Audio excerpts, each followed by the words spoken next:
Well, howdy, y'all. Slee Thurburn again. I want to tell you a story about two millennials. Sounds like a Dickinson's novel, doesn't it?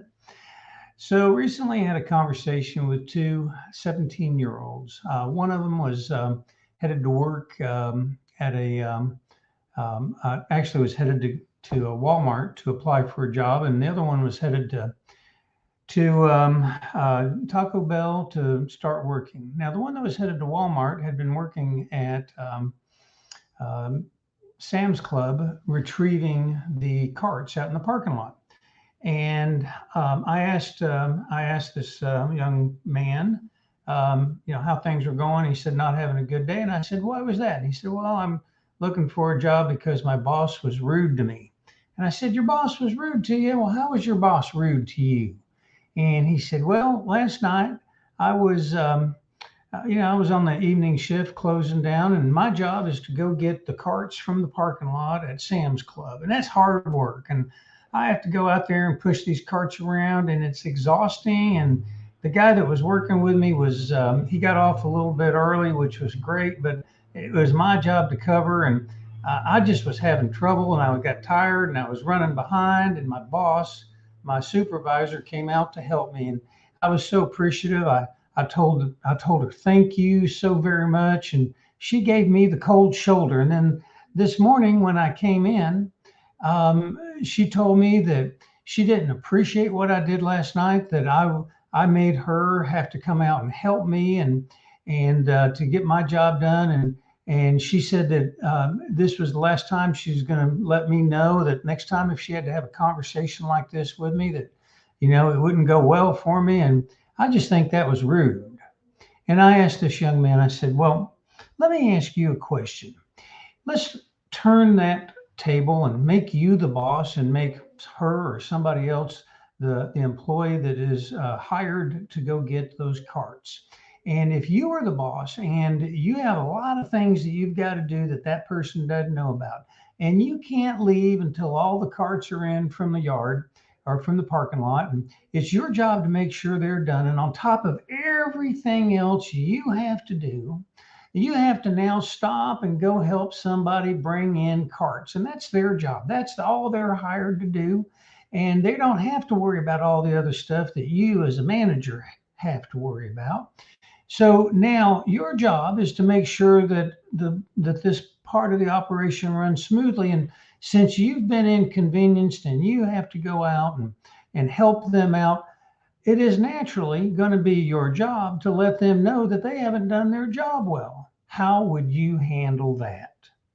And he thought for a moment and he said, "You're right. I didn't think about that." And I said, "Well, you should use this job as an opportunity to learn some skills. And one of those skills is what it's like to be a manager. Now, you can learn that from the employee side. Now, you thought that manager was being rude to you, but the reality is that manager, unless they're some sort of psycho, did not wake up in the morning looking forward to busting your chops or somebody else's.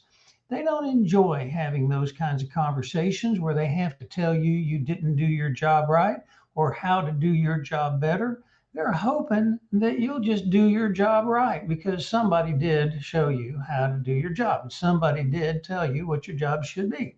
So unless they're just a complete psycho, they don't look forward to having these conversations, and yet because you didn't do your job, they had to.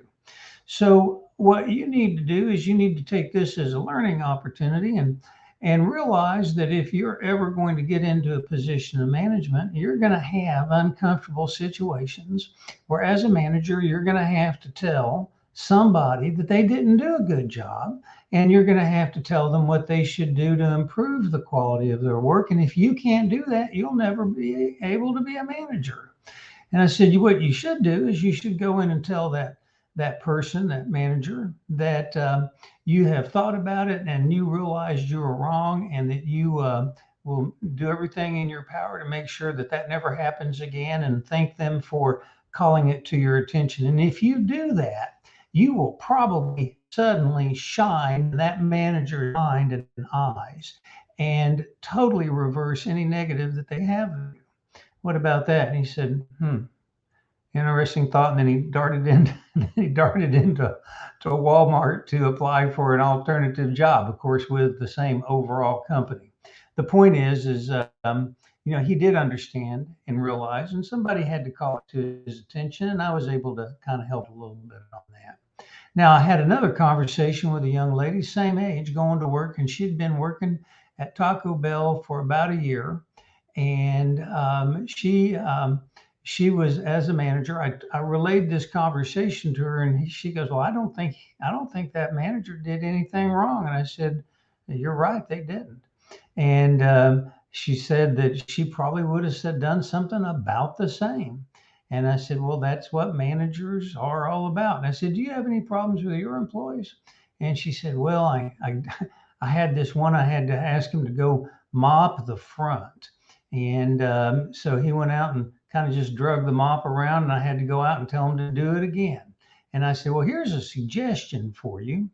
Tell that employee next time that from now on out, their only job is to mop and mop and mop all day long until they can prove to you that they've got it right. And once they actually learn how to mop without you having to come out and tell them to do it over again, then instead of the mopping being their job, they can just go back to rotational mopping where they share the burden with other people. But until they can prove to you that they actually know how to mop, they become a mop master, that they can't, that's their job, mopping." And so she thought, well, that was a pretty good idea. And I said, you can do the same thing with any other job that's not pleasant, like cleaning the bathroom or cleaning the pots and pans. And you just let the new person know, or if they do a bad job, okay, you did not do a good job on these pans. So now your job is to do nothing but cleaning pots and pans until you can show me that you truly are a master at cleaning pots and pans. And then you just get to do it on a rotational basis instead of a full-time job. And maybe that'll help them learn what they have to do and take some of the burden off of you.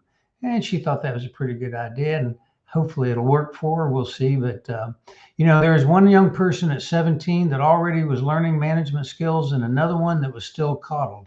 Interestingly enough, the person that had already learned the management skills and had the greater maturity came from an economically shall we say, depressed homestead. And the person that was having trouble learning these skills, had not yet been taught them, came from an extremely affluent homestead.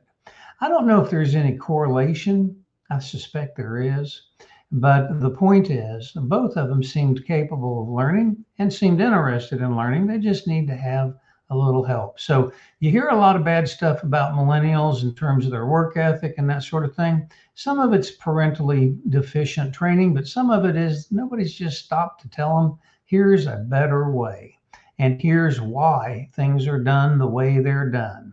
So I don't know, maybe that'll help you a little bit. Certainly it gave me a little hope for the next generation coming along, because we are, after all, not going to be here forever. And the next generation does have to get some experience somewhere. So anyway, I just thought I'd share that with you. We'll see y'all next time around. Thanks for watching. Oh, be sure and subscribe if you like this. Thank you.